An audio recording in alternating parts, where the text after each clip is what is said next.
Jesus, nós te convidamos, Pai. Nós já sabemos que o Senhor está aqui. Eu te peço por mais sensibilidade ao Teu Espírito. Em nome de Jesus, Deus, que nada impeça que a Tua semente caia em nossos corações. Que nada impeça, Deus, que a gente entenda essa palavra. Toque no nosso entendimento. Que a gente consiga discernir o que é espiritual. Toca-nos, Espírito Santo, porque nós precisamos do Seu toque para discernir aquilo que o Senhor nos fala. Em nome de Jesus, fala conosco essa noite, Pai, e que a gente entenda o que o Senhor quer falar. Amém. Em nome de Jesus. Amém? Amém.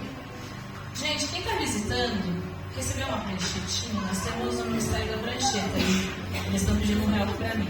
Quem está visitando hoje pela primeira vez, levanta a mão. Sejam bem-vindos. Receberam já a prancheta? Já? Ali. Ali é a amiga da Mi. Seja bem-vinda. Já recebeu a pranchetinha também? A Josiane já vieram. Já é a segunda vez. Deixa eu ver quem mais. Tudo certo? Tudo certo, graças a Deus. Gente, hoje teremos ceia. Ô, você consegue um papelzinho só para secar aqui?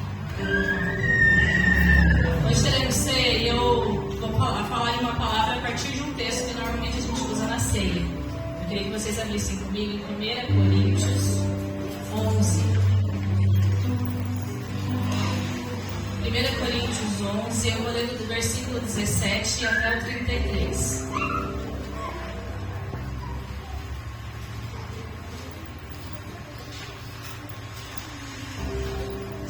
Agora que a gente parou um pouco de pular, eu acho que vai ficar mais fresquinho. Só Curitiba que faz isso com a gente. Nas instruções a seguir, porém, não posso elogiá-los, pois quando vocês se reúnem, fazem mais mal que bem. Primeiro, ouço que há divisões quando vocês se reúnem como igreja e até certo ponto eu o creio. Suponho que seja necessário haver divisões entre vocês, para que se reconheçam os que são aprovados. Quando vocês se reúnem, não estão interessados de fato na ceia do Senhor. Alguns de vocês se apressam em comer a própria refeição. Como resultado, alguns passam fome, enquanto outros ficam embriagados. Será que vocês não têm casa onde comer e beber?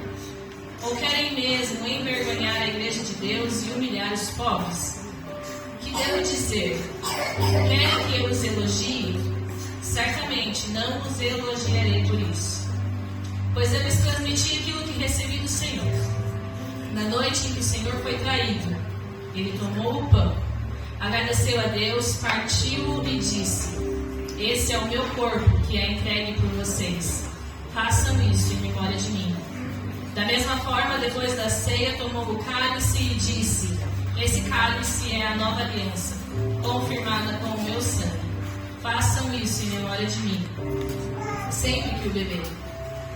Porque cada vez que vocês comem desse pão e bebem desse cálice, anunciam a morte do Senhor até que Ele venha. Assim, quem come do pão ou bebe do cálice do Senhor indignamente é culpado de pecar contra o corpo e o sangue do Senhor.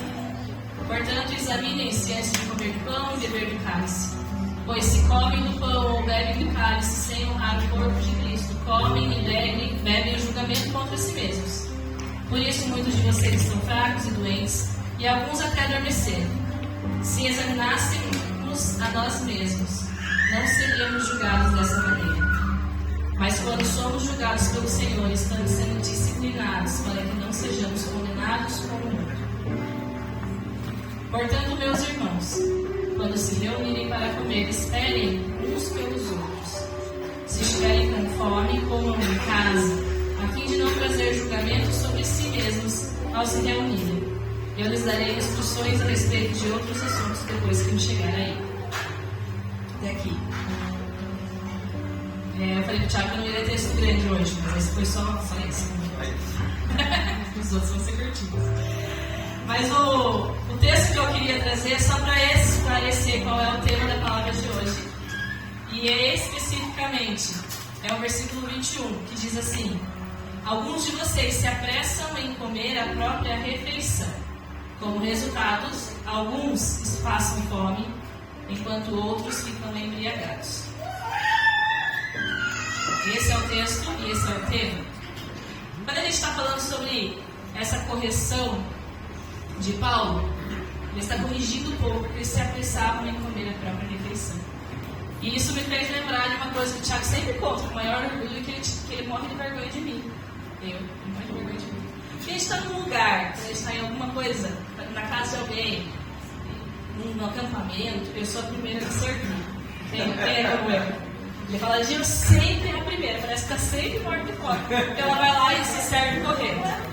Vive passando vergonha. E ele fala disso, que agora eu já melhorei. Mais assim, mais apressada. Agora é a segunda.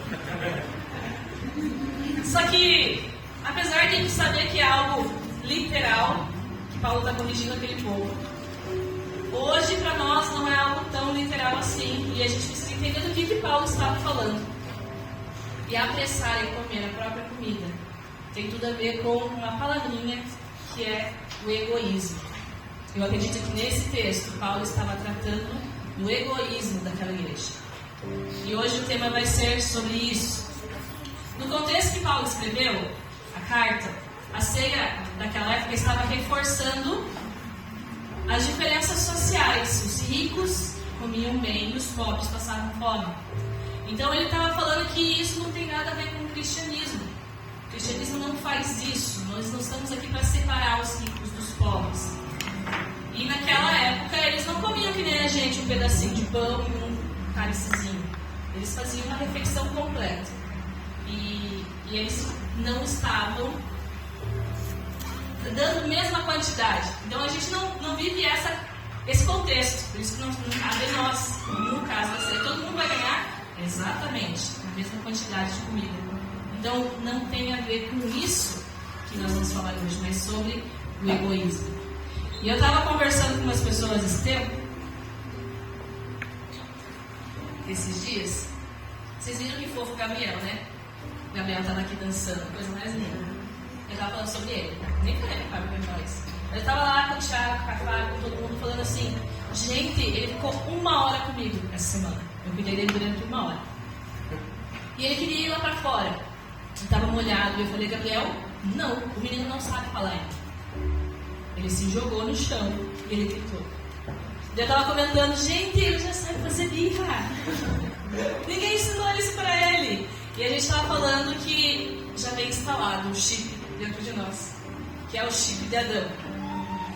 Uma das maiores características da queda do ser humano foi que esse chip do egoísmo foi implantado dentro de nós. Nós nascemos egoístas. Nós queremos as coisas do nosso jeito e nós queremos agora.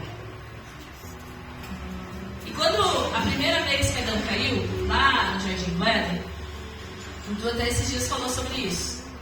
Que a gente escolheu o conhecimento em vez do relacionamento.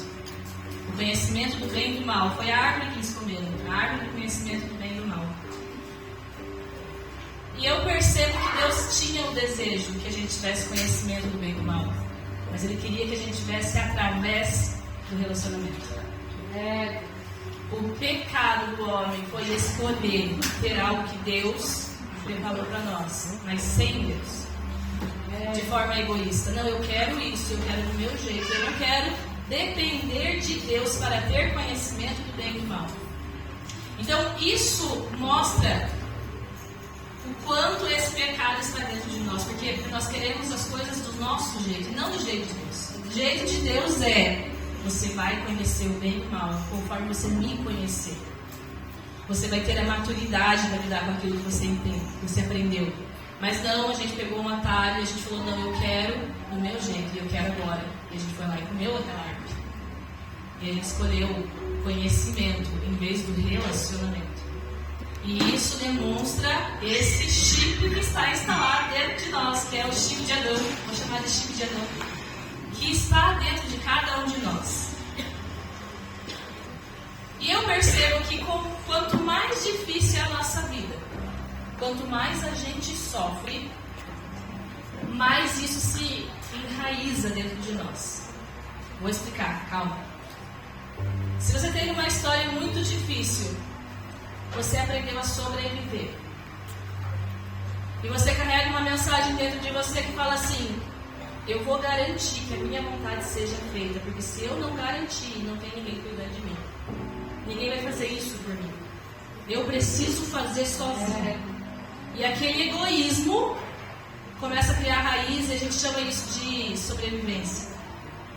Mas vocês concordam comigo que é uma sobrevivência carnal e é uma sobrevivência sufocante.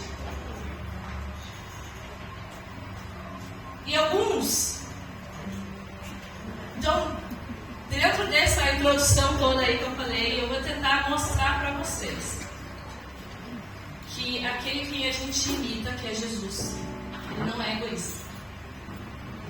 A gente, se nós formos cristãos, nós precisamos imitar Jesus. Todo mundo concorda, né? Com isso. Eu vou ser cristão. Qual é o principal objetivo de um cristão? Imitar Cristo. Então eu quero dar alguns versículos para vocês perceberem, tá? Mas antes disso, eu vou ressaltar de volta o versículo. Alguns de vocês se apressam em comer a própria refeição, como resultado, alguns passam fome, enquanto outros ficam embriagados. Vocês já ouviram falar de embriagados antes? Aqui nessa igreja? O tema da nossa igreja é: não se embriaguem com vinho, mas se encham do Espírito. E nós já entendemos que quando a gente fala desse versículo, nós não estamos falando somente do vinho. Nós sabemos que existem diversas coisas que têm o poder, o potencial para nos embriagar. Eu fui pesquisar o que é embriagar. Porque tinha uma palavra que eu ficava tentando lembrar. Tem uma palavra que me explica o que eu quero falar. E eu fiquei hoje procurando sinônimos de embriagar para conseguir encontrar essa palavra. E a palavra é entorpecer. O vinho embriaga por quê? Porque nos entorpece. E a gente não só se entorpece pelo vinho, a gente se entorpece com o trabalho, a gente se entorpece com elogios, a gente se entorpece às vezes com o caos, a gente se entorpece com o sofrimento, a gente se entorpece quando a gente perde o controle das coisas. A gente vai estar embriagado quando a gente for guiado pelas nossas emoções e não pelo Espírito. Foi sobre isso que o Thiago pregou semana passada. Ele falou que a gente precisa seguir o Espírito e não seguir a nossa carne. E para seguir o Espírito, a gente precisa enxergar que é de dentro para fora, não é de fora para dentro.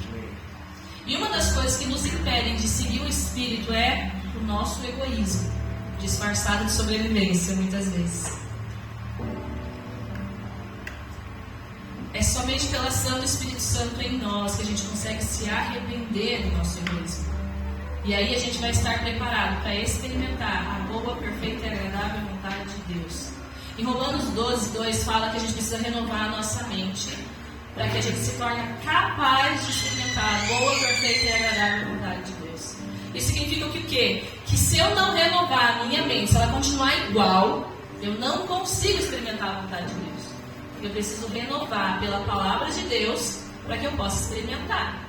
Então eu preciso me livrar desse egoísmo para conseguir enxergar aquilo que o Espírito Santo está me mandando.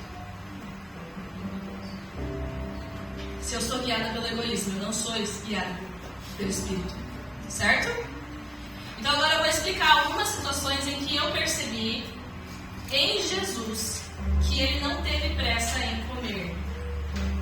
E às vezes é literal. Lá em Mateus 4:1, a gente tem a história em que Jesus foi levado para o deserto para ser tentado por Satanás.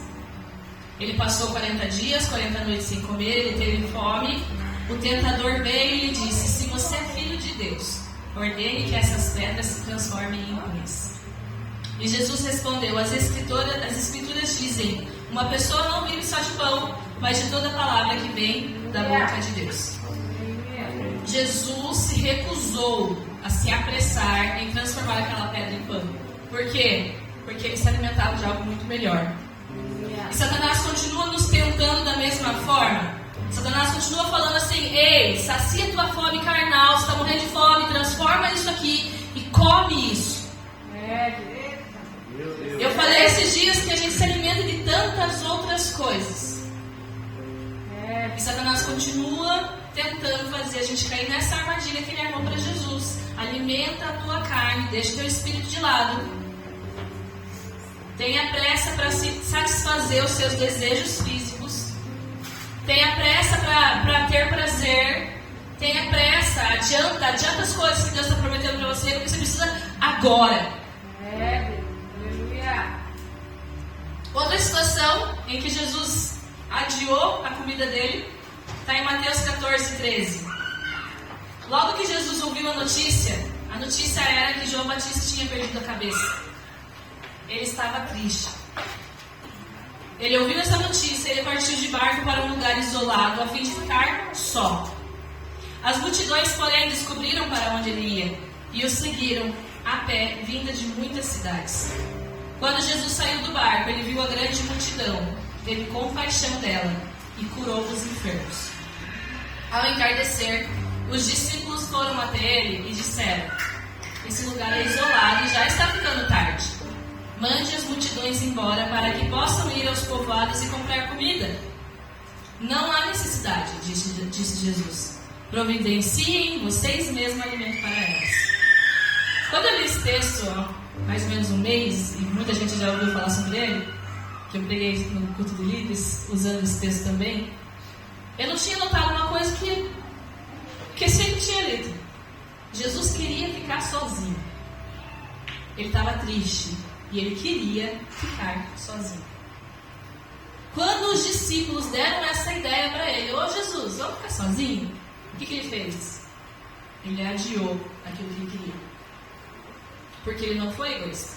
Ele teve compaixão daquele povo. E ele entendeu que não era a hora de ficar sozinho. Ele não escolheu a sua própria vontade, ele escolheu a vontade das pessoas. Das pessoas não, a vontade do Espírito Santo. Não a vontade das pessoas. Tem uma coisa que a gente sempre fala da bateria social. A gente brinca, né? Nossa, não tô sem bateria social. E eu penso sobre isso e eu percebo que a gente tem aqui desse grupo pessoas completamente diferentes. Tem gente que para recarregar a sua bateria social, ela precisa estar no meio de gente. Tem gente que para carregar a bateria social precisa estar sozinho. Só que a gente precisa entender que existe um lugar em que a gente recarrega a bateria social, que é no centro da vontade de Deus para nós. A gente precisa pensar: nossa, a minha bateria social se recarrega quando eu encontro com Jesus. Não importa se estou em casa, se eu estou na igreja, eu preciso encontrar Jesus, porque eu preciso da bateria social que vem dele. E eu acredito que tem a ver com isso. Jesus queria ficar sozinho, mas não era isso que carregava a bateria social dele, mas era fazer a vontade de Deus. Era ter certeza do que Deus queria naquele momento e corresponder ao que ele desejava para ele. E a terceira situação em que Jesus adiou a sua comida foi em Mateus 26, 36. Então Jesus foi com eles a um lugar chamado Getsêmani e disse: sentem-se aqui enquanto eu vou ali orar. Levou consigo Pedro e os 2 filhos de Zebedeu e começou a ficar triste e angustiado. Minha alma está profundamente triste a ponto de morrer, disse ele. Fiquem aqui comigo e vigiem. Ele avançou um pouco, curvou-se com o rosto no chão e chorou: meu pai, se for possível, afasta de mim esse cálice. Contudo, que seja feita a tua vontade, e não a minha. Depois voltou aos discípulos e o encontrou dormindo. Vocês não puderam vigiar comigo nem por uma hora, disse ele a Pedro.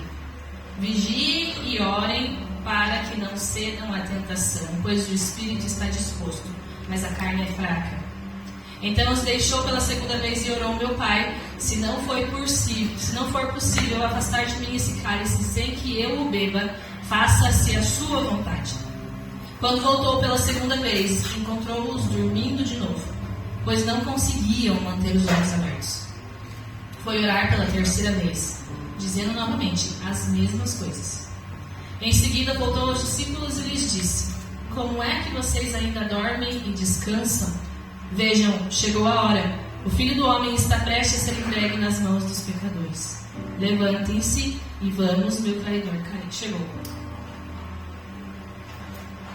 Jesus estava sentindo que ele não queria fazer uma coisa. E ele orou 3 vezes para adiar a vontade dele. Às vezes a gente tem vontade de cair e a gente não pensa em orar antes de cair. A gente tem vontade de fazer uma coisa, a gente sabe que a gente não deve fazer, a gente vai lá e faz aquela coisa, em vez de orar e falar, Deus, eu estou com vontade de fazer isso. Para adiar fazer aquilo. Estão entendendo o que eu estou falando? Jesus orou 3 vezes a mesma coisa, até que ele estivesse pronto a fazer a vontade de Deus e não a dele. Aí está uma terceira situação, que em vez de cair em tentação, ele orou 3 vezes a mesma coisa, ele adiou a sua própria vontade, a partir da decisão de orar a respeito da sua própria vontade. Estão comigo? Amém? Aí foi pra gente perceber, nossa, a gente está imitando Jesus. A gente precisa ser como Jesus. Jesus não teve pressa em comer, em participar da sua própria refeição. Jesus não foi egoísta. E aí eu penso numa outra situação que é quando nós estamos cheios de preocupação com as nossas próprias necessidades. A gente está pensando assim, eu preciso me garantir, porque não tem ninguém que vai garantir isso por mim. Eu preciso resolver as minhas necessidades, as minhas preocupações. Eu. Quando a gente está preocupado demais com as nossas próprias necessidades, nós não temos espaço para as preocupações de Deus, para receber aquilo que Ele está pensando. Não tem espaço no meu coração para os propósitos dEle. Vocês já tiveram uma experiência de andar com uma pedra no sapato? Hoje eu estava lendo a palavra de novo, me veio essa imagem. Às vezes a gente está andando com uma pedra no sapato e a gente se incomoda com essa pedra no sapato e a gente não vê a hora de a gente tirar essa pedra do sapato. É como se uma pessoa que tem uma pedra no sapato, você não vê a hora de se livrar disso para continuar andando em paz. Mas eu tenho uma pergunta. E se foi Deus que colocou essa pedra no teu sapato? Para te mostrar alguma coisa, para te dar ferramenta para ajudar alguém lá na frente? Oh, Deus! Você está com pressa de tirar essa pedra do sapato. Meu Deus! Mas você não está com pressa para entender o que você pode aprender com essa dorzinha. Que talvez alguém esteja sentindo uma dor muito pior do que a pedrinha que está no teu sapato. Aleluia! Mas talvez ele possa te usar para consolar, para... sei lá. Eu tenho 35 anos. E tem uma coisa que eu tenho experimentado por estar aqui como pastora, é que eu não poderia ajudar tanta gente se eu não permitisse que Deus me ensinasse através de cada pedrinha do meu sapato. A gente não se livra da pedra no sapato com pressa. O oposto da embriaguez é a sensibilidade, o amor à repreensão. Eu tenho lido com o Benjamin Provérbios toda noite antes de dormir. E um tema muito forte em Provérbios é sobre o amor à repreensão. A pessoa que é sábia, ela não rejeita a repreensão. Ela recebe a repreensão como uma bênção. E eu acredito que seja isso o oposto à embriaguez. A embriaguez faz com que você se anestesie, que você não tenha percepção correta das coisas. E a sobriedade é quando você está na plena faculdade da sua mente. Então eu entendo que com a sensibilidade à voz do Espírito Santo, quando a gente quer que Deus nos corrija, quando você olha um negócio e fala, Deus, me ensina alguma coisa aí sobre essa situação que eu estou vivendo. Faz essa situação aqui cooperar para o meu bem. É isso o contrário da embriaguez. É você conseguir olhar ao redor e falar, Deus, eu quero que você me ensine. Essa semana eu estava lendo a Bíblia e eu li um texto de Paulo e ele fala sobre o boi. A Bíblia está falando sobre o boi lá no Velho Testamento. Não amordassem o boi quando ele estiver comendo. E ele fala, não é possível que Deus estivesse falando só sobre os animais. É a gente ter esse olhar aguçado para conseguir entender o que Deus está querendo falar para a gente. É a gente querer desejar que Ele nos corrija. É você sentir, nossa, como eu estou irritado hoje, o que está acontecendo? Jesus, me mostra. É você ter sede pela repreensão. Isso é o oposto da embriaguez. É quando nós somos prudentes, quando nós não exageramos, quando nós não somos extravagantes. Isso é o contrário também do egoísmo, certo? Quando eu estava preparando a palavra, Deus me falou que um exemplo perfeito para representar isso é Neemias. Todo mundo conhece a história de Neemias. Ele era copeiro do rei da Pérsia. Isso depois que o povo tinha sido levado como cativo para a Babilônia. Ele era o rei, ele é o copeiro do rei. E ele ficou profundamente triste quando ele percebeu que lá em Jerusalém os muros estavam caídos, quebrados, destruídos. Ele ficou triste. Aí ele foi lá e ele orou a Deus pedindo ajuda. Aí depois que ele orou para Deus, ele pediu para o rei permissão para voltar para Jerusalém, para liderar a reconstrução dos muros. Ele recebeu a permissão do rei, ele recebeu o suprimento do rei, a proteção do rei para fazer isso. E ele foi. Aí ele chegou lá, ele inspecionou os muros durante a noite. Ele convocou o povo para se unir na reconstrução. Ele enfrentou oposição dos inimigos, como Sambalate, Tobias e outros. Ele organizou o povo para trabalhar de forma eficiente, dividindo as tarefas e mantendo guardas armados para proteger contra os ataques. E ele reconstruiu aqueles muros em apenas 52 dias.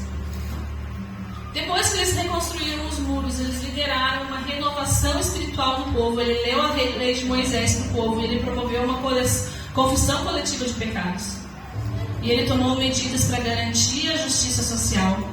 E ele governou como governador de Judá por 12 anos. Se a gente ver a história de Neemias, se ele estivesse só preocupado com o trabalho dele como copeiro do rei, ele nunca teria feito tudo isso. Ele estava num lugar confortável, ele tinha prestígio, ele não precisava fazer tudo aquilo. Mas ele estava com o coração aberto para Deus colocar dentro do coração dele aquilo que estava incomodando Deus. Muitos de nós conseguimos sofrer com o sofrimento do outro. Nesse caso, Neemias viu que o povo estava sofrendo, ele foi lá e sofreu junto. Muitos de nós têm facilidade de ver o outro e sentir dó. Mas uma dó que não se compromete, não é uma compaixão. Mas muitos de nós, mesmo assim, conseguem ter compaixão do outro, mas não conseguem ter alegria com a vitória do outro.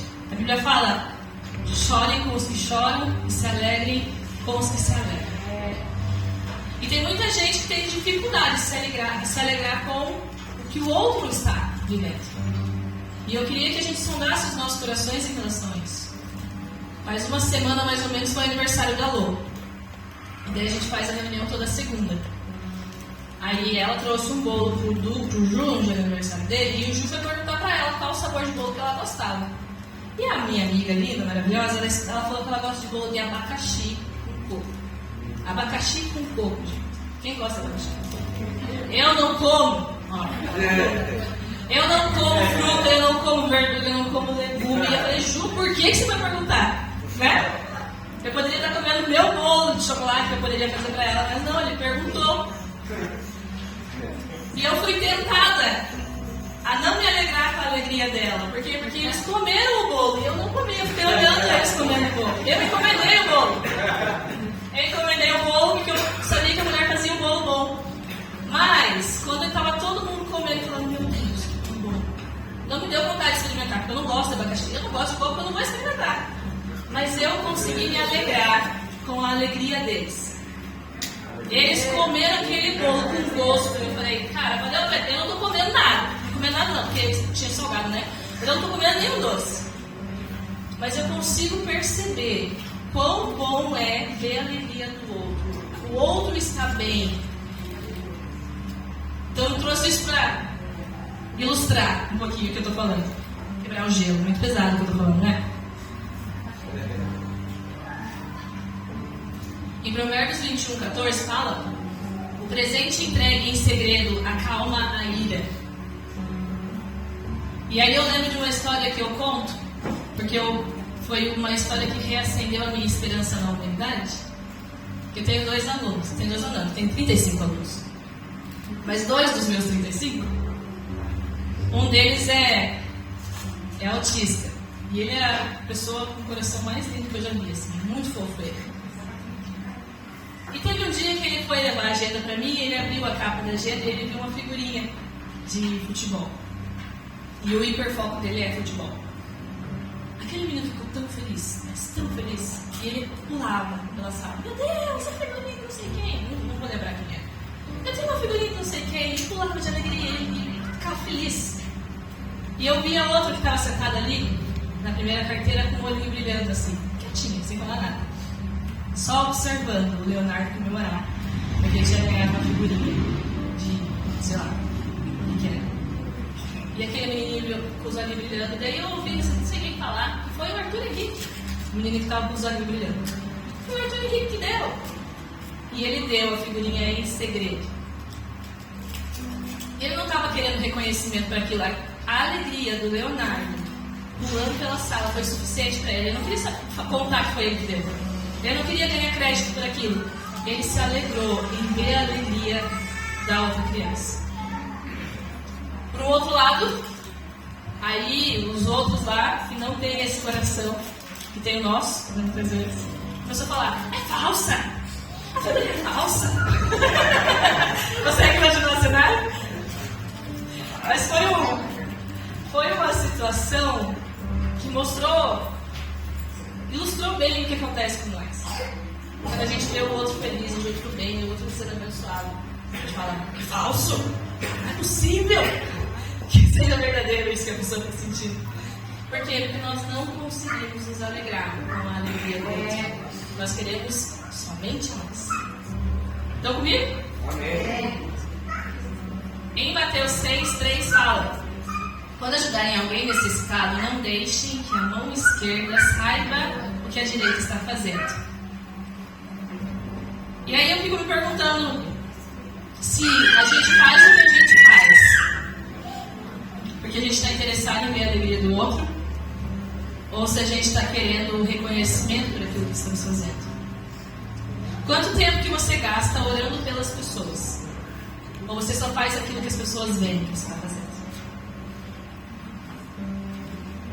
Ou você só se compromete quando as pessoas podem reconhecer que você fez alguma coisa por elas? Nós precisamos entender com esse versículo que uma mão não precisa saber o que está falando a outra, o que está fazendo a outra. É que a humildade que Jesus tenta nos ensinar não é pensar menos de si mesmo, mas é pensar menos em si mesmo. Isso quem falou foi o seu Espírito. Então você está sendo certo. Inspirada. E uma coisa que eu queria compartilhar com vocês, eu queria que vocês se alegrassem com a minha alegria. É cumprir esse critério que Deus está levantando aqui na igreja. Desde que a gente começou a se reunir, mas todo mundo sabe, né? A gente está se reunindo com o Lu e a Lô, o Ju e a Sil. Está ficando mais leve isso daqui. A gente está bem, porque eles estão ajudando a carregar o peso da igreja. Então eu queria convidar vocês a se alegrar com isso, porque isso está fazendo bem para nós, como pessoas, como pastores, e está fazendo bem para vocês, como igreja. Eles ajudam a gente a carregar o peso. Só que eu imagino que vocês devem ter uma curiosidade sobre o que a gente faz lá. A gente não come só bolo de abacaxi com coco. Vou mostrar para vocês o que a gente faz lá. Na reunião de presbitério, a gente compartilha das nossas preocupações. Sim, a gente fala assim: gente, aquela pessoa ali parece que está andando meio tortinha. Quem de nós 6 aqui pode ir lá colar na pessoa para ajudar ela? Então tem isso também. Mas isso não é o principal. A gente não faz reunião para ficar falando sobre pessoas. A gente tem feito reuniões em que a gente busca em Deus entender qual é a identidade da nossa igreja. Então, muitas vezes a gente traz um tema e a gente fala, gente, isso tem a ver com a gente? Não tem a ver com a gente. Isso tem a ver com a Bíblia ou não tem a ver com a Bíblia? Então, uma das coisas possíveis que a gente poderia conversar lá era eu falar assim, gente, eu estou aqui dentro de mim com uma ideia de que acho que não dá para ser cristão e ser egoísta. Acho que é incompatível. Vocês concordam comigo? Aí eu estou fazendo vocês com uma reunião de presbitério, tá bom? Levanta a mão quem acha que dá para ser cristão e egoísta ao mesmo tempo. Levanta a mão quem não acha que dá. Quem concorda comigo? É incompatível. Vocês concordam como igreja que é incompatível com o cristianismo você ser egoísta e pensar só em si mesmo? Então pode ser que lá na reunião do presbitério a gente falasse assim, não, mas veja bem, a pessoa que acabou de se converter talvez não tenha essa percepção que você queira. Ou, mas eu concordo, mas como que a gente produz isso na nossa igreja? Como que a gente pode transmitir isso que a gente acredita como verdade para eles? Como que a gente pode transbordar isso daqui para que toque neles? Para que eles sejam transformados, para que o egoísmo não persista? Você está entendendo? É uma reunião em que a gente conversa do que a gente acredita como igreja e como é que a gente vai fazer para chegar lá. Quem quiser entrar no presbitério, começa a mostrar para nós que tem vontade de estar ali, se comprometendo com esses problemas. Nós nos comprometemos com os problemas que a gente encontra e a gente fala, tá, e o que a gente faz então? E às vezes a gente fala, a gente precisa orar, nossa, a gente precisa confrontar, nossa, eu acho que nesse caso aqui a gente precisa jejuar, eu acho que a gente precisa fazer isso. Estão entendendo o que a gente faz lá? Compartilhando com vocês. A gente precisa entender qual é a nossa identidade como cristão e aí a gente precisa pensar em como transmitir isso para o restante do corpo. E a gente, nessas reuniões, a gente até pensou em 2 temas, por exemplo, que é a generosidade, o estudo falou.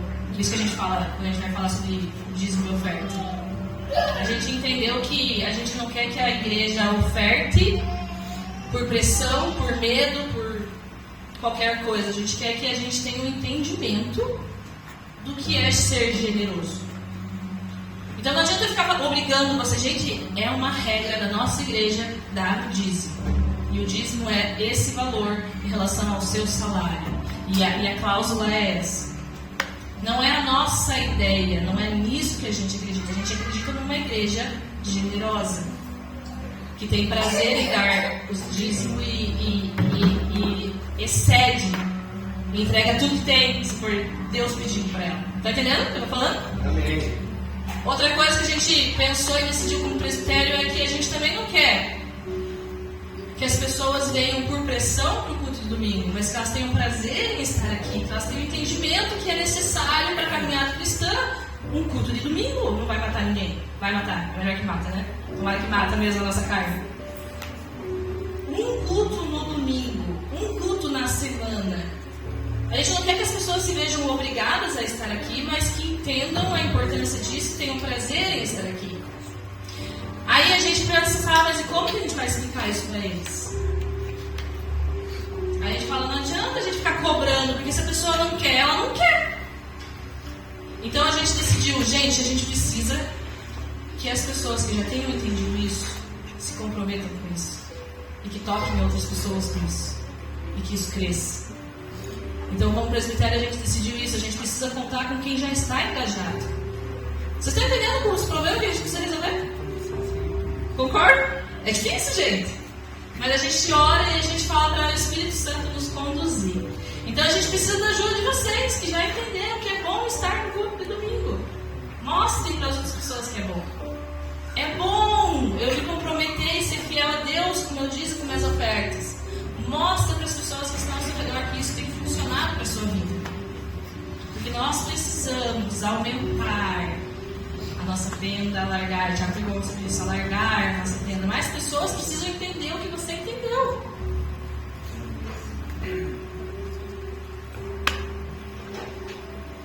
Tem coisa que a gente faz, mas a gente só faz se a gente ganhar alguma coisa com isso. Nem que seja o prestígio por estar fazendo. Isso, gente, isso não é servir, isso é uma missão egoísta. Aí eu vou ler com vocês, Filipenses 2:3 fala assim: não sejam egoístas, Nem tentem impressionar ninguém. Sejam humildes e considerem os outros mais importantes que vocês. Não procurem apenas os próprios interesses, mas preocupem-se também com os interesses alheios. Tenham a mesma atitude demonstrada por Cristo Jesus. Embora sendo Deus, não considerou que ser igual a Deus fosse algo que devesse se apegar. Em vez disso, esvaziou a si mesmo. Assumiu a posição de escravo e nasceu como ser humano. Quando veio em forma humana, humilhou-se e foi obediente até a morte e morte de cruz. Por isso Deus o elevou ao lugar de mais alta honra e lhe deu o nome que está acima de todos os nomes, para que ao nome de Jesus todo joelho se dobre nos céus, na terra e debaixo da terra, e toda língua declare que Jesus Cristo é o Senhor, para a glória de Deus. Existe uma boa parcela da sociedade que consegue ser generoso, mas consegue ser generoso com os seus. Vocês entendem o que eu estou falando, né? Eu tenho coisas boas, mas eu tenho coisas boas para dar para os meus filhos. Para as pessoas que estão de fora, eu vou dar o que sobra. É muito comum isso. Esse é o padrão do mundo. O padrão do mundo é: eu vou cuidar de mim e eu vou cuidar das minhas pessoas, os meus amigos, as pessoas que me tratam bem. Mas nós somos igreja. E igreja excede isso. Mas tem gente que nem isso. E aí a gente vai conhecer uma história que é mais sério ainda, quando nem com os nossos nós conseguimos nos importar e nos responsabilizar. Tem pessoas que Deus tem colocado nas nossas mãos, mas nós estamos sendo negligentes com elas. Por quê? Porque nós pensamos somente em nós mesmos, para nosso conforto. Eu não quero me comprometer, eu não quero ter trabalho. E nem os nossos a gente está olhando com esse cuidado. 1 Coríntios 9, 19, dessa semana, Paulo falava que, embora eu seja um homem livre, eu me fiz escravo de todos para levar muitos a Cristo. E eu acho que é isso que a gente precisa desenvolver aqui hoje. Eu preciso ser escravo para conseguir levar Jesus para as pessoas. O texto que eu vou ler, que representa uma pessoa que nem com os seus se preocupou, é 2 Reis 20. Eu vou ler a partir do 14. Então o profeta Isaías foi ver o rei Ezequias e lhe perguntou: o que esses homens queriam? De onde vieram? Ezequias respondeu: vieram da Babilônia, uma terra distante. Se viram que isso aconteceu antes lá do Neemias. O que viram em seu palácio? Perguntou Isaías. Viram tudo? Ezequias respondeu. Eu lhes mostrei tudo que eu possuo, todos os meus tesouros. Então Isaías disse a Ezequias: ouça essa mensagem do Senhor. Está chegando o dia em que tudo em seu palácio, todos os tesouros que seus antepassados acumularam até agora, será levado para a Babilônia. Não ficará coisa alguma, diz o Senhor. Até mesmo alguns de seus descendentes serão levados para o exílio. Eles se tornarão eunucos e servirão no palácio do rei da Babilônia. Ezequias disse a Isaías: a mensagem do Senhor que você transmitiu é boa. Pois o rei pensava: pelo menos haverá paz e segurança durante a minha vida. Vocês viram que sério isso? Quando a gente lê, a gente pensa: Isaías, o que você entendeu? Porque eu perdi o que você entendeu dessa história. Isaías estava falando que os seus antepassados vão ser levados para o exílio. E ele falou: nossa, que bom! Porque eu estou bem. Eu estou satisfeito. Não vai acontecer nada comigo.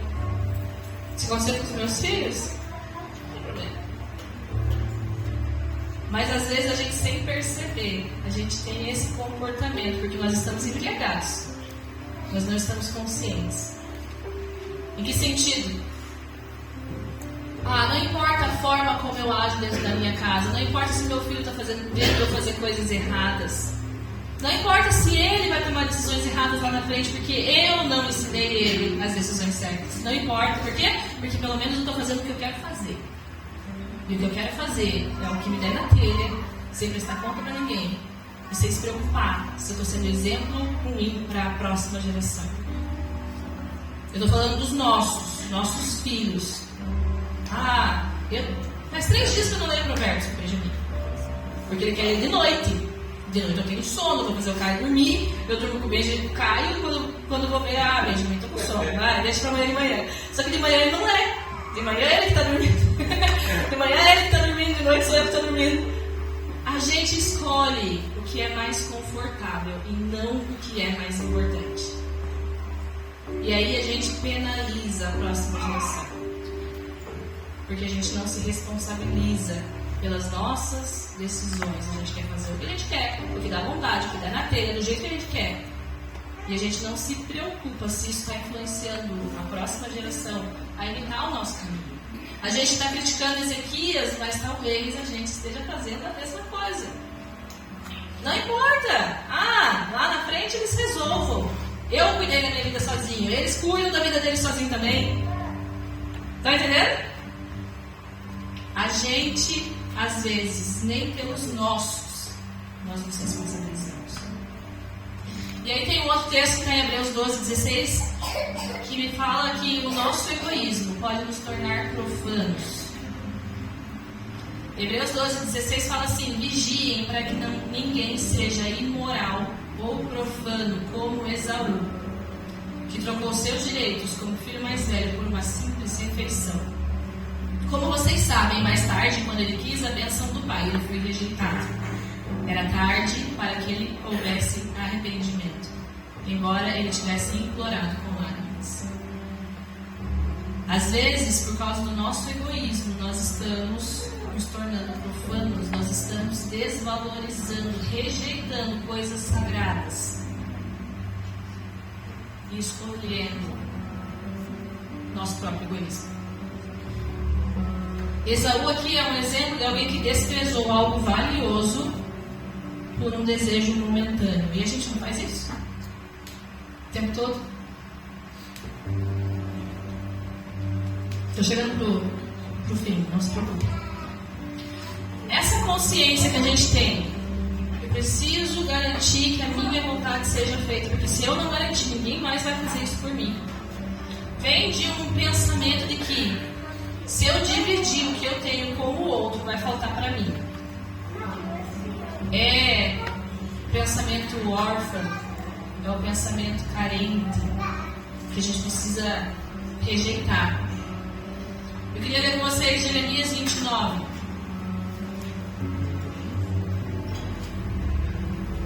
Que também está representando, está retratando uma outra época do exílio. Jeremias 29:4 fala assim: assim diz o Senhor dos Exércitos, o Deus de Israel, a todos os exilados que ele deportou de Jerusalém para a Babilônia: construam casas e estabeleçam-se nelas, plantem pomares e comam os frutos que eles produzirem, casem-se e tenham filhos, encontrem esposas para os seus filhos e maridos para as suas filhas, a fim de que vocês tenham muitos netos. Multipliquem-se, não diminuam. Trabalhem pela paz e pela prosperidade da cidade para a qual os deportei. Orem por ela ao Senhor, pois a prosperidade de vocês depende da prosperidade dela. Assim diz o Senhor dos Exércitos, o Deus de Israel: não se deixem enganar pelos profetas e adivinhos que há no meio de vocês na terra da Babilônia. Não deem ouvidos aos sonhos deles, porque eles sonham o que vocês querem ouvir. Eles contam mentiras em meu nome. Eu não os enviei, diz o Senhor. Assim diz o Senhor: vocês ficarão na Babilônia por 70 anos. Depois disso, eu virei e cumprirei todas as boas promessas que lhes fiz e os trarei de volta para casa. Agora esse é o versículo que a gente gosta. Porque eu sei os planos que eu tenho para vocês, diz o Senhor. São planos de bem e não de mal, para lhes dar o futuro pelo qual anseiam. Naqueles dias, quando vocês clamarem por mim em oração, eu os ouvirei. Se me buscarem de todo o coração, me encontrarão. Serei encontrado por vocês, diz o Senhor. Acabarei com o seu exílio e o restaurarei. Eu os reunirei de todas as nações, para as quais os enviei, e os trarei de volta para casa, para a sua terra. Eu achava que eu ia pregar sobre o versículo 13. Primeira vez que eu pensei nessa palavra. Eu pensei em falar sobre buscar a Deus de todo o coração. Quando nós buscamos a Deus de todo o nosso coração, nós o encontramos. Mas Deus mudou o rumo e Ele falou: não tem como me buscar de todo o coração. Um coração cheio de egoísmo. O coração deles está competindo. Outros ídolos, outros rivais, outros desejos, outros amores estão competindo comigo. Foi o entendimento que eu tive. Não tem como você buscar a Deus de todo o coração se no teu coração estiver cheio de outras coisas. Estiver cheio dos teus próprios sonhos, cheio das tuas próprias vontades, cheio das tuas próprias necessidades. Aí a gente não encontra isso. Porque a gente não está buscando de todo o coração. Mas também fala aqui que Deus sabe quais são os planos que Ele tem para nós. Planos de paz, de prosperidade.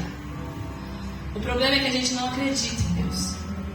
A gente não acredita que Deus tem paz e prosperidade para nós. E a gente quer garantir sozinho a nossa paz e a nossa prosperidade do nosso jeito, do nosso egoísmo, tirando Deus do jogo. Assim como Adão fez quando comeu a fruta. A gente só é egoísta porque a gente não confia que Deus cuida da gente. A gente precisa conseguir sozinho aquilo que a gente quer, porque a gente não confia que a vontade de Deus para mim é boa, perfeita e agradável, mesmo que não seja minha. Eu tenho lidado com muita criança ultimamente que está teimando na sua própria vontade. O discurso que eu tive com um aluno, eu tive com outro aluno e eu tive com o Benjamin. Quando você escolhe a sua vontade, um problema pequenininho se torna um problema muito grande. Porque isso é desobediência. Às vezes é uma coisa boba como tomar banho. Já enfrentaram uma criança na hora do banho? Vai tomar banho, não quero. Aí vira um monstro e a gente briga. Aí ele fala: mas por quê que vocês brigam tanto comigo? Por quê? Porque ele escolheu a vontade dele, que era: eu não quero tomar banho. E isso está acontecendo com todas as crianças que eu convivo. Pelo menos 3 delas se destacaram nas últimas semanas. E a gente faz exatamente essa coisa. Por quê? Porque eu quero a minha vontade. Eu não estou interessada na vontade de Deus, eu estou interessada na minha. E aí a gente cansa. E eu quero falar o que tem potencial para te cansar.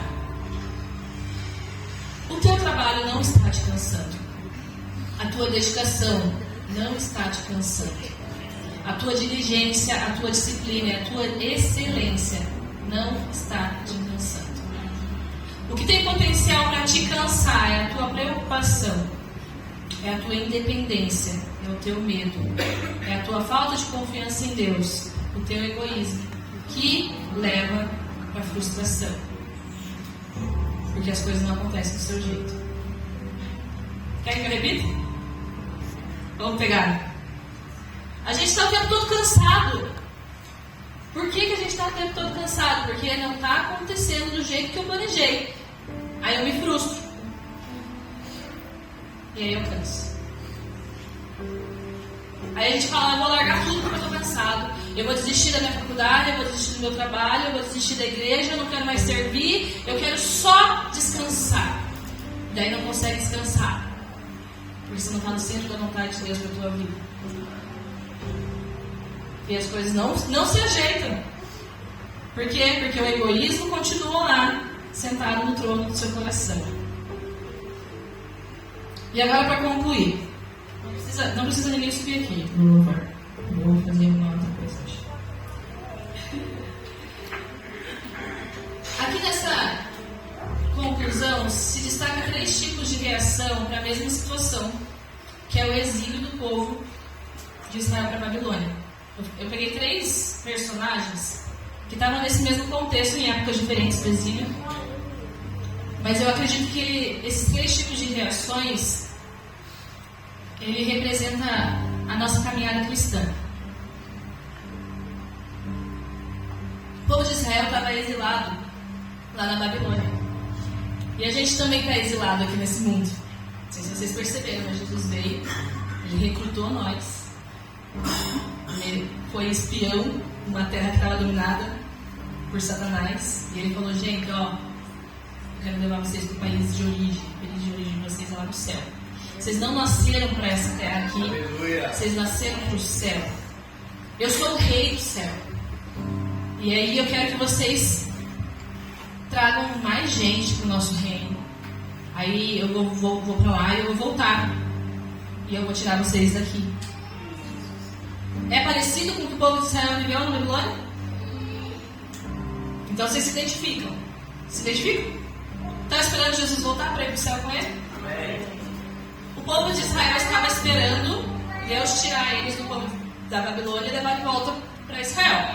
Assim como nós estamos esperando. Tem gente que lê C.S. Lewis e sabe que eu peguei no texto de C.S. Lewis para falar isso.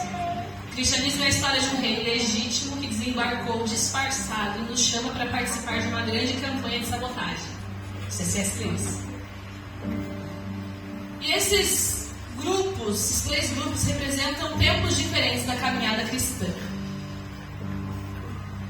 Às vezes a gente fica comparando também, né? A gente fala assim: nossa, aquele fulaninho lá vai na igreja, mas aquele outro que não vai na igreja é muito melhor que aquele. Já fizeram isso? Ou já entraram numa conversa assim: nossa, aquela pessoa não vai na igreja, não é cristã, mas nossa, olha, ele tem virtude, tem valores. Aí eu trago um outro pensamento de C.S. Lewis que eu vou ler o trecho, pra vocês entenderem o que eu quero falar. Uma das causas do fracasso da tentativa de se produzir uma ética cristã é a confusão entre comparar pessoas em vez de comparar uma pessoa consigo mesma. Não adianta perguntar se um cristão é melhor do que um homem natural. Não faz sentido. Você está tentando comparar duas coisas que só têm em comum o fato de estarem as duas em algum momento sujeitas à ação de Deus. O que você tem direito de perguntar é se eu estou melhor do que eu era antes de ser cristão. O cristão que você deve comparar ao homem natural não é o cristão ideal, mas o próprio cristão na sua pior condição, 1 minuto antes dele se tornar cristão. Quando nós nos tornamos cristãos, nós começamos uma caminhada, nós não estamos no estágio final. Só que tem gente que é cristão há 20 anos e hoje ele está tão egoísta quanto ele era 20 anos atrás. Aí a gente pode questionar se o cristianismo dele está sendo algo sério ou só de fachada. Estão entendendo o que eu estou falando? Nós precisamos comparar eu com eu mesma antes de me tornar cristã ou com eu mesma anos atrás, se eu estou caminhando para ser mais parecido com Cristo. Não compara eu com a Thalita, porque eu não sei da história da Thalita. Estão entendendo? Compara eu com quem eu era há um tempo atrás. Aí você vai saber se eu estou conhecendo Jesus ou não, se eu estou tendo frutos dos meus arrependimentos ou não. Talvez eu não seja tão boa quanto fulano, mas eu estou melhor do que eu era antes. Aí sim, meu cristianismo está fazendo sentido. Então, pensando sobre isso, eu penso em estágios da caminhada cristã que a gente precisa identificar em nós. Será que eu sou? Né? Então, tem 3 perfis. O primeiro perfil foi Ezequias, que pensa: isso aqui não tem nada a ver comigo, eu não vou me preocupar. Quando a gente se torna cristão, é natural, é normal você ser assim. Eu vou me preocupar só com o que diz respeito a mim, mas conforme eu caminho com Jesus, eu preciso estar aberta para me preocupar com o que Deus quer colocar dentro do meu coração. Então esse é o primeiro perfil. O perfil da pessoa que acaba de se converter. É normal ela ser egoísta, certo? O segundo perfil é o povo de Israel. É um povo que estava só lamentando e que não estava se comprometendo. E isso estava afetando o povo. Eles não queriam mais ter filhos, eles não queriam mais casar, eles estavam esperando. Eu vou ficar aqui sentado esperando eu sair desse povo, dessa Babilônia. Eu quero ir para a minha terra. E às vezes parece até um comportamento birrento. Eu não vou ficar aqui. Estou no lugar errado. Não quero fazer nada de bom nessa terra. Não estou me preocupando com a prosperidade da Babilônia. Eu estou aqui porque eu fui levado cativo. Eu não gosto desse povo, eu não gosto outro, eu não quero nada com ninguém. E aí é um perfil de uma pessoa que acha que tem o santo e o secular. Que faz com excelência as coisas da igreja, mas no trabalho faz a sua pior coisa. Faz as coisas de qualquer jeito. É uma pessoa que não está preocupada com a prosperidade do mundo, não está preocupada que as coisas funcionem lá fora, só aqui dentro, na minha bolha. Esse é o segundo perfil, o povo de Israel. Ele só queria se livrar logo da pedra no sapato, mas não estava pedindo para Deus pegar aquela pedra e dar sentido para ela. Porque ela não quer se comprometer em ter que ajudar alguém que esteja com o pé machucado, ou outra coisa, enfim. Às vezes nós somos como esse povo de Israel. Nós nos convertemos, nós ficamos felizes que Deus nos resgatou, nos salvou, mas nós nos acomodamos. E pensamos só em nós mesmos ainda, tanto quanto Ezequias. E o perfil 3, que é o que eu quero que a gente alcance como igreja, como identidade da igreja, é o perfil de Neemias. Neemias lamentou, Neemias chorou, Neemias orou. E ele estava atento à voz de Deus, comissionando ele para mudar. Não só o que incomodava ele, mas principalmente o que estava incomodando o outro. Não só as suas próprias necessidades, mas o povo de Israel. Ele se colocou na mão de Deus, não só para suprir as necessidades dele, mas para suprir toda uma geração que foi tocada pelo trabalho dele. Nós precisamos ser como Neemias, que consegue sentir a dor daquele povo. Estava lá dentro de um palácio, comendo das coisas melhores, mas olhou para um povo e falou: eu vou para lá. Eu vou estar lá para fazer o que Deus quer que eu faça, mesmo que me custe o meu conforto, mesmo que me custe tudo que vai me custar. Eu quero estar lá. Aí essa pessoa consegue ver Deus suprir todas as suas necessidades, porque não tem a ver com as suas necessidades, mas tem a ver com as necessidades de uma geração. Aí essa pessoa consegue ser próspera, ela consegue pedir para o rei, e o rei mandar não só Neemias, mas mandar suprimento e mandar proteção. Aí a gente fica olhando, nossa, Deus é tão bonzinho com fulano, e não consegue perceber que talvez ele esteja sendo generoso. Por quê? Porque esse fulano está obedecendo ao comando, custe o que custar. Deus supre as necessidades de quem não é egoísta. Isso tem a ver com confiança. Hoje eu decidi que eu não vou fazer apelo para vir aqui na frente, porque a gente tem feito isso todo culto. Isso é uma das identidades da nossa igreja. Eu gosto de fazer apelo, eu gosto de chamar as pessoas para saírem do lugar onde elas estão e se posicionarem. Eu me alimento com isso às vezes, isso não é legal. No sentido assim, nossa, a gente pregou e, sei lá, umas 20 pessoas vieram aqui na frente, 20 pessoas entenderam o que a gente estava falando. Não é um alimento nutritivo, mas a gente se alimenta disso. Mas hoje eu quero fazer diferente, porque o texto base falava que quando a igreja de Corinto se reunia, estava fazendo mais mal do que bem. E é com muito temor. É com muito temor que eu não quero, que eu falo, Deus o livre da gente fazer mais mal do que bem quando a gente se reúne. E a gente tem visto e entendido que talvez, quando a gente chama alguém para vir aqui na frente, a pessoa vem e ora por ela, e isso tem feito mais mal do que bem, porque ela acha que essa oração foi suficiente para transformar quem ela é lá fora.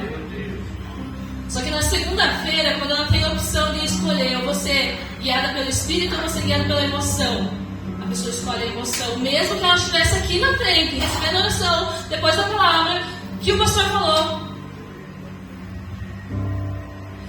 Então, a gente precisa sofrer um pouco de abstinência. Não vou chamar ninguém para vir aqui na frente, porque eu não quero encostar na cabeça de ninguém. Vamos ter abstinência de apelo hoje. O apelo que eu quero que você responda olha para dentro de si próprio e encontra o orgulho aí dentro. Eu queria que você fechasse seus olhos e gastasse um tempo pedindo para o Espírito Santo te ajudar a enfraquecer o egoísmo que tem dentro do seu coração através do arrependimento, que é o Espírito Santo que nos conduz ao arrependimento. Não tem como eu forçar o meu arrependimento. É o Espírito Santo. E também pelo arrependimento, mas também pela intimidade com aquele que não é nada egoísta. Jesus não foi egoísta quando morreu na cruz por nós.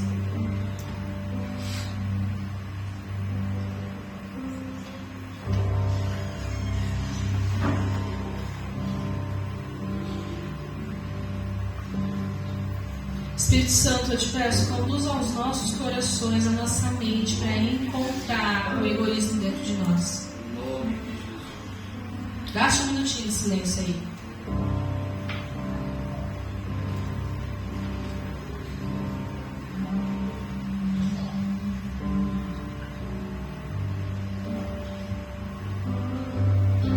Eu queria dar a oportunidade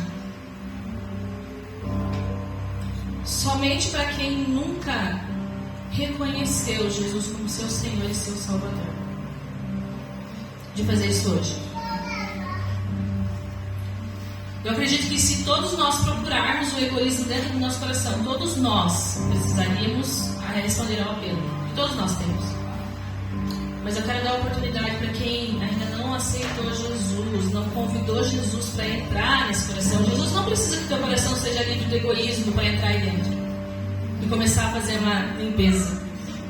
Ele só precisa que você convide Ele e seja tocado pelo Espírito Santo para que as coisas comecem a mudar. E eu queria que, se você não tivesse feito essa oração ainda, coloque a mão no seu coração e faça isso agora comigo. Coloque a mão no seu coração. Porque as coisas espirituais só discernem quem nasceu do Espírito. E eu quero convidar você para nascer do Espírito. Aleluia. E não preciso ver que você está fazendo isso. Jesus, eu te peço, todas as pessoas que ainda não te aceitaram, não te reconheceram como Senhor, como Salvador, eu te peço, Espírito Santo, toca essas pessoas. Espírito Santo, traz vida para quem ainda não experimentou do seu toque. No nome de Jesus. Outra coisa que eu queria fazer, eu queria orar. A oração que eu fiz depois que eu terminei essa palavra. Vocês sabem que eu escrevo a oração que eu faço? E quando eu terminei de escrever, eu comecei a orar, escrever, transformar toda a palavra em oração. E eu orei sozinha na minha casa, mas hoje eu queria orar com vocês.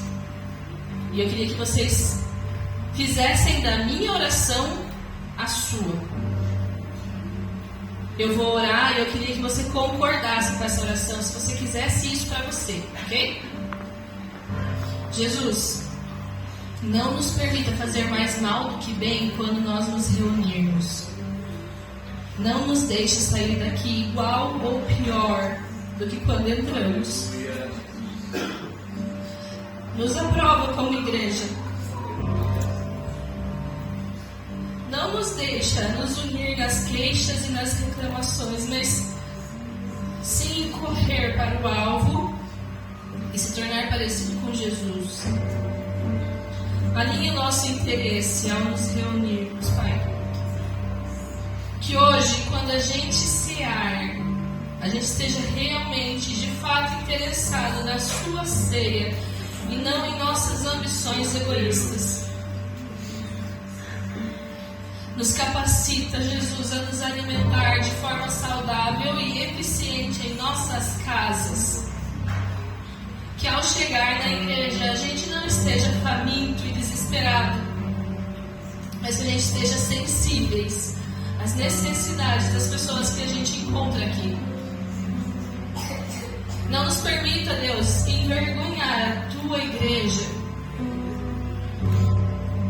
Não nos permita continuar tão egoístas quanto nós éramos quando te conhecemos. Que as as pessoas percebam mudanças em nós, porque nós caminhamos com você. Que haja mais generosidade em nós. Que haja menos desespero. Que haja menos preocupações, que haja menos medos. Que ao te encontrarmos, a gente perca pedaços de nós. E que a gente não viva mais, mas que seja Cristo vivendo em nós. Que as nossas escolhas, todas as nossas escolhas apontem para você, Jesus. Que a unidade nesta igreja aponte para você, Jesus. Que os nossos objetivos, que os nossos sonhos apontem para você. Que a forma como nós vivemos a nossa semana aponte para você, Jesus. Não nos permita continuar nos embriagando com a nossa satisfação carnal. Que a nossa prioridade não seja mais alimentar a nossa carne, mas sim o nosso espírito. Nos lembra, Jesus, de nos alimentar diariamente da sua palavra, da palavra que sai da sua boca. Me incomoda, Jesus, nos incomoda. Não nos deixa conseguir dormir sem se alimentar espiritualmente pelo menos uma vez em cada dia da nossa semana. Nos conduz a experimentar da renovação da nossa mente através do encontro com o Senhor diariamente.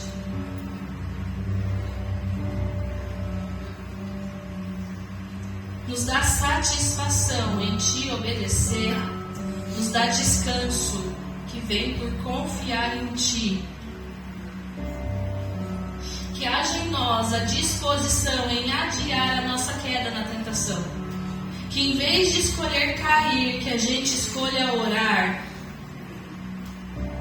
Orar, Jesus, até conseguir aceitar a Sua vontade, assim como Jesus fez. Que haja espaço em meu coração para sentir a tristeza que tem no seu coração, Jesus. Que aquilo que dói em você também doa em nós. Que a gente não consiga ficar parado diante da necessidade dessa geração em Te conhecer. Coloca em nossos corações indignação santa. Coloca em nós a força para agir, para sair dos nossos bancos confortáveis. Desenvolve em nós a verdadeira unidade. Que não sejamos somente capazes de chorar como os que choram, mas também de se alegrar como os que se alegram. Nos livra, Jesus, da inveja, nos livra dos ciúmes. Abre os nossos olhos para enxergar a ambição egoísta dentro de nós, que se disfarça e se esconde também. Que tudo que a gente fizer seja como para o Senhor. Nos perdoa, Jesus, porque até quando nós fazemos as coisas para o Senhor, é como se fizéssemos para nós mesmos. Nos ajuda, Jesus, a pensar menos em nós mesmos. Nos torna mansos e humildes como Jesus. Que a nossa identidade seja a generosidade e o prazer em Te cultuar. Nos levanta, Jesus, com autoridade para ensinar as nossas crianças no Teu caminho. Que os nossos filhos aprendam não só com o que nós falamos, mas principalmente com o que nós fazemos, Pai. Por favor, Jesus, nos perdoa pelas vezes que nós desprezamos as coisas sagradas e nos tornamos profanos. Tem misericórdia de cada um de nós que age assim. Nos conduz, Espírito Santo, conduz essas pessoas que estão sendo profanas, conduz elas ao arrependimento. Nós queremos te buscar de todo o coração, nós queremos te encontrar. Por favor, Jesus, nos livra do nosso egoísmo e nos ensina a confiar que os teus planos para nós são planos de prosperidade e de paz. Amém.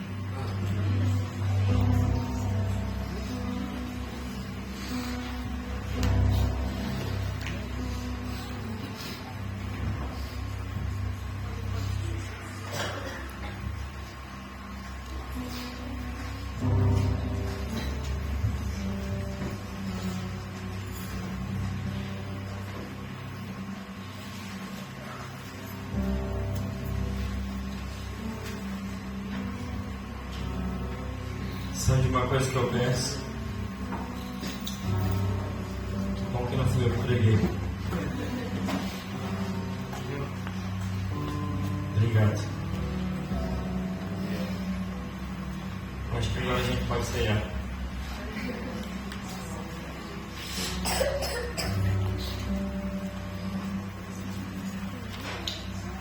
Eu preciso me arrepender por essas coisas.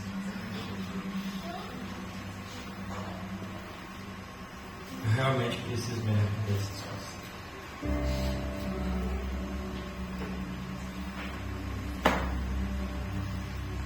Realmente, quando a gente olha para dentro de nós e fala, uau, isso aqui estava aqui.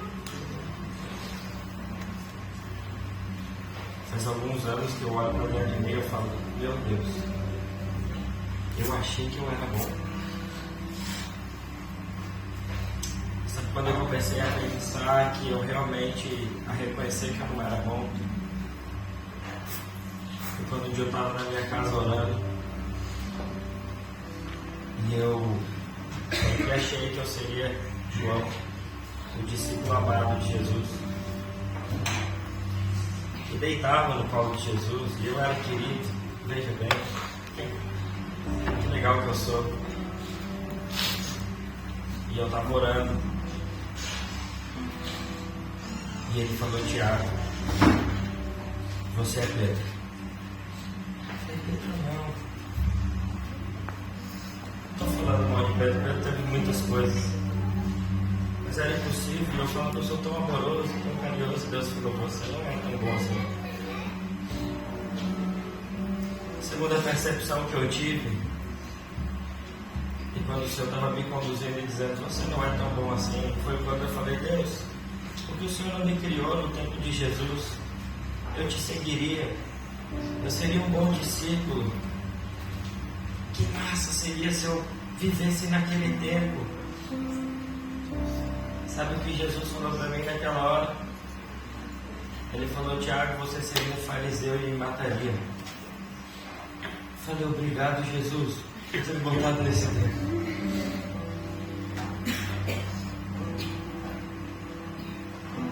As nossas bondades, as nossas compaixões, Isaías vai dizer, isso tudo é trapo de imundícia. Deixa eu te dizer, eu não sou digno dessa mesa. Você não é digno dessa mesa. Mas a mesa que está preparada nessa noite é a mesma mesa que estava preparada para Pedro, para Tomé, para Bartolomeu, para Mateus, para Judas, para pessoas egocêntricas, para pessoas teimosas, para pessoas que não são humildes, para pessoas que são desviadas, para as pessoas que estão perdidas, para aquelas que acham que estão encontradas, mas na verdade estão desviadas em si mesmo. Essa mesa aí é para mim e para você. Essa mesa, a mesa não da Igreja Ação do Espírito, A mesa de Jesus. Aleluia. Essa mesa é para nós. O corpo dele derramado, o sangue dele derramado, o corpo dele moído. Esse é para mim e para você. Aleluia. Se a gente conseguir reconhecer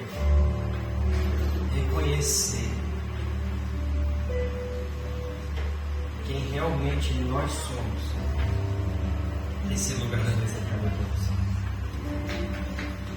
Pastor, então eu posso continuar do mesmo jeito para sempre e eu vou sempre me reconciliar?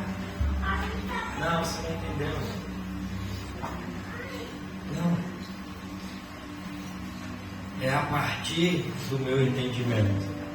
Eu mudo a minha postura e eu digo, me assento à mesa, não por dignidade, mas porque Ele me tornou digno dessas coisas. Não sei qual é o nível de pecado que você existe, mas eu quero te dizer, a Bíblia que eu leio, ela diz que o sangue de Cristo, o corpo de Cristo, foi suficiente para matar e para aniquilar todo o pecado desse mundo. Aleluia. Tudo. Então, meu amigo, nessa noite, nós queremos servir a ceia ao Senhor. Para mim e para você.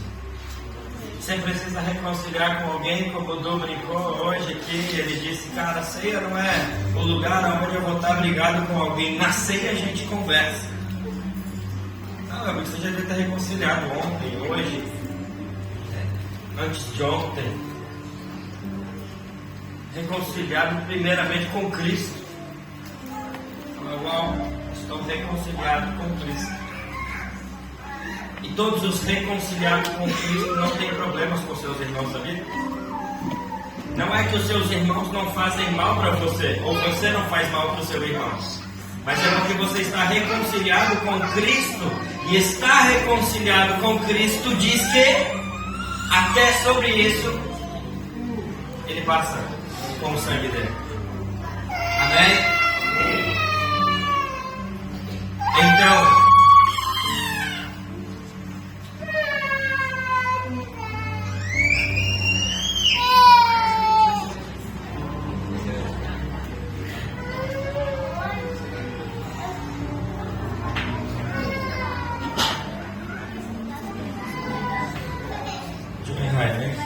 hoje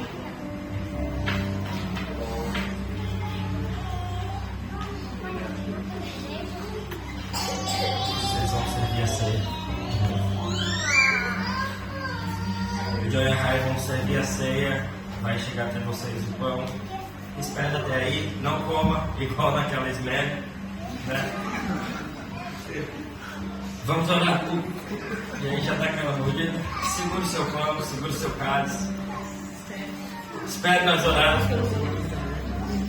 Se você achar, a gente não tem essa prática, mas se você achar que quer trocar o cálice com alguém, troca, meu irmão. Hoje é dia de você avaliar dentro de você mesmo. Vai lá. Fala, me perdoa, meu irmão. Lembra daquele corinho antigo? Somos corpo. Assim bem ajustado, uma intimidade, unidos, vivendo em amor, uma família. Oh Deus, essa agora é difícil aqui.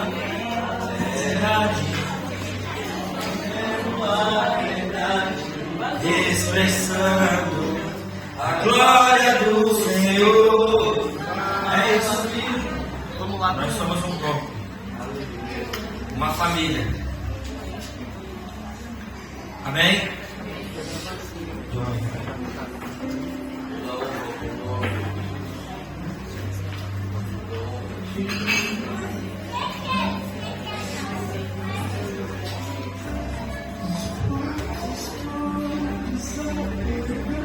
Fique em oração. O Lucas vai cantar uma canção enquanto servimos a ceia.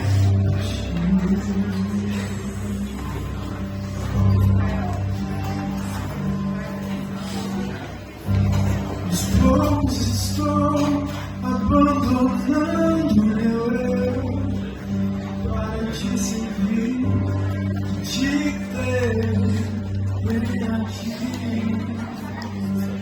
simplesmente